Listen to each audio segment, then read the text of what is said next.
أعوذ بالله من الشيطان الرجيم. بسم الله الرحمن الرحيم.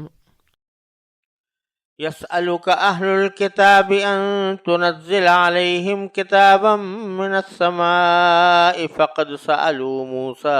أكبر من ذلك فقالوا أرنا الله جهرة فأخذتهم الصاعقة بظلمهم ثم اتخذوا العجل من بعد ما جاءتهم البينات فعفونا عن ذلك وآتينا موسى سلطانا مبينا ورفعنا فوقهم الطور بميثاقهم وقلنا لهم ادخلوا الباب سجدا وقلنا لهم لا تعدوا في السبت وأخذنا منهم ميثاقا غليظا فبما نقضهم ميثاقهم وكفرهم بآيات الله وقتلهم الأنبياء بغير حق وقولهم قلوبنا غلف بل طبع الله عليها بكفرهم فلا يؤمنون إلا قليلا۔ آیت کریمہ کا ترجمہ یہ ہے کہ اے پیغمبر، اہل کتاب تم سے مطالبہ کر رہے ہیں کہ تم ان پر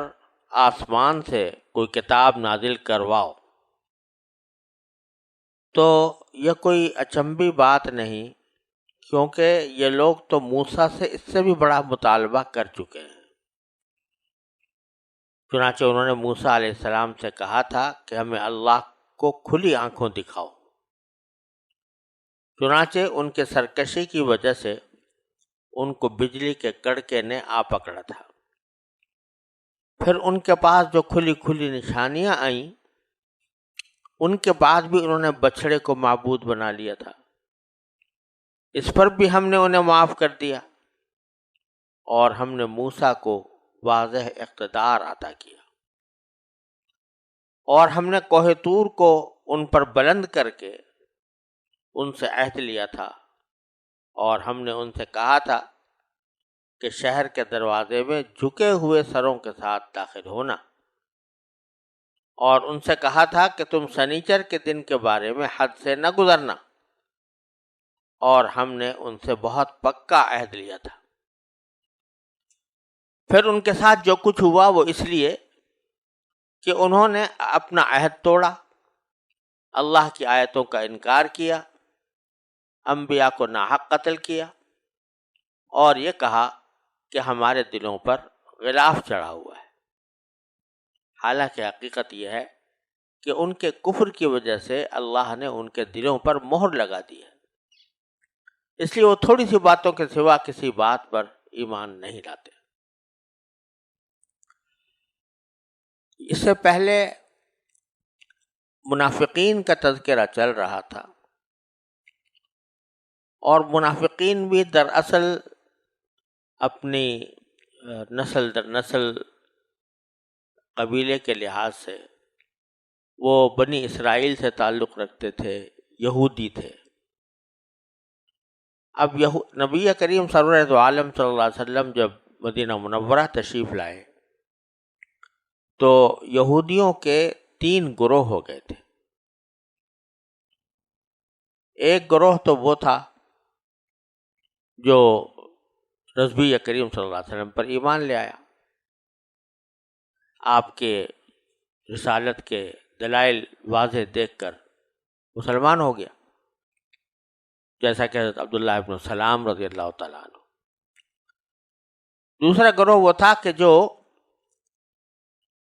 حضور اقدس صلی اللہ علیہ وسلم کے اقتدار کی وجہ سے اور سارے علاقے پر جو آپ کو ایک برتری اور تسلط حاصل تھا، اس سے ڈرتے ہوئے زبان سے تو مسلمان ہونے کا اقرار کرتے تھے، اندر سے ان کے اندر کفر بھرا ہوا تھا۔ یہ منافق کہلاتے تھے، جن کا پیچھے ذکر آیا ہے۔ تیسرے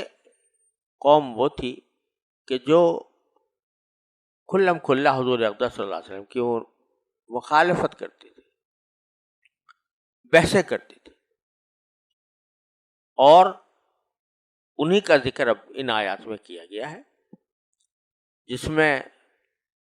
یہ بات مذکور ہے کہ انہوں نے نبی کریم سرورت عالم صلی اللہ علیہ وسلم سے یہ مطالبہ کیا کہ ہم آپ پر اس وقت تک ایمان نہیں لا سکتے، قرآن پر ایمان نہیں لا سکتے، جب تک کہ آپ ہمارے سامنے آسمان سے ایک کتاب اترتی ہوئی ہم نہ دیکھ لیں۔ یعنی صرف اتنا کافی نہیں ہے کہ آپ کے اوپر وحی کے ذریعے قرآن نازل ہو جائے، ایک لکھی ہوئی کتاب ہو، آسمان سے اترتی ہوئی ہمیں نظر آئے، تب ہم ایمان لائیں گے۔ اب یہ مطالبہ محض ایک ہٹ درمی کا مطالبہ تھا۔ اگر غور کرتے جس تورات پر یہ ایمان لائے ہیں، وہ کوئی آسمان سے اس طرح اڑتی ہوئی تو ان کے پاس نہیں آئی تھی، اللہ تعالیٰ نے کوہ طور پر ان کو عطا فرمائی تھی، تو اس کو بھی انہوں نے آنکھوں سے نہیں دیکھا تھا۔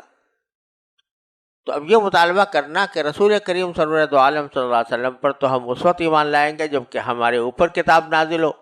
آسمان سے اڑتی ہوئی نظر آئے ہمیں اور ہم اس کو پڑھیں،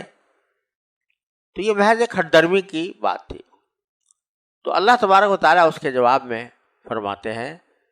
کہ ان کے یہ مطالبے کوئی حق پرستی کی وجہ سے نہیں ہے،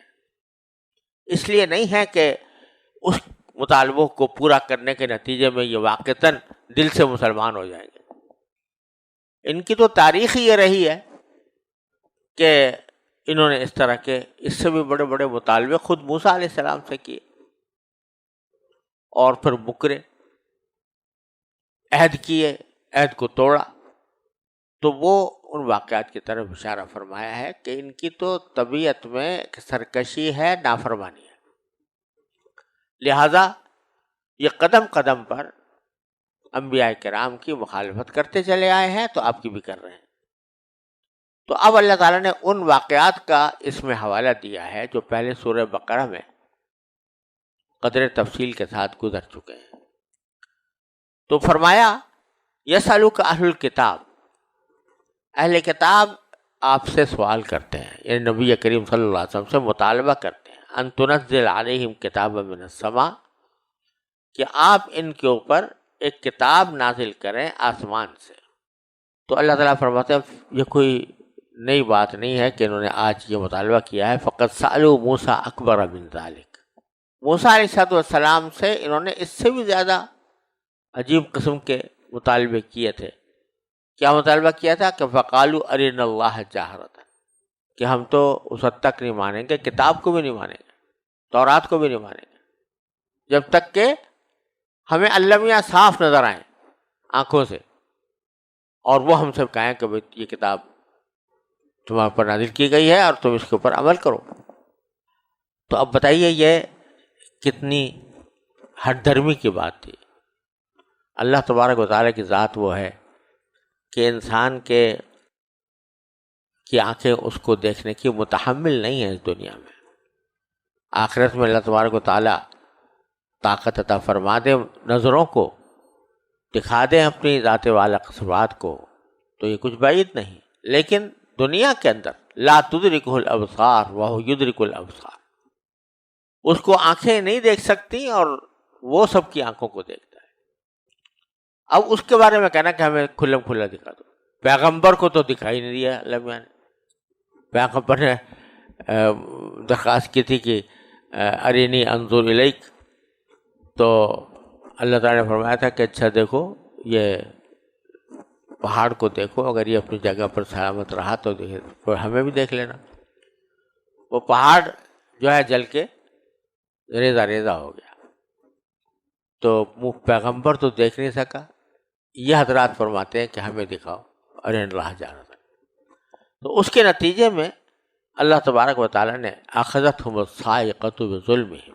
ان کی اس ظلم کی وجہ سے اللہ تعالیٰ نے ان کے اوپر ایک کڑکا بھیجا، اس کڑکے نے ان کو آ پکڑا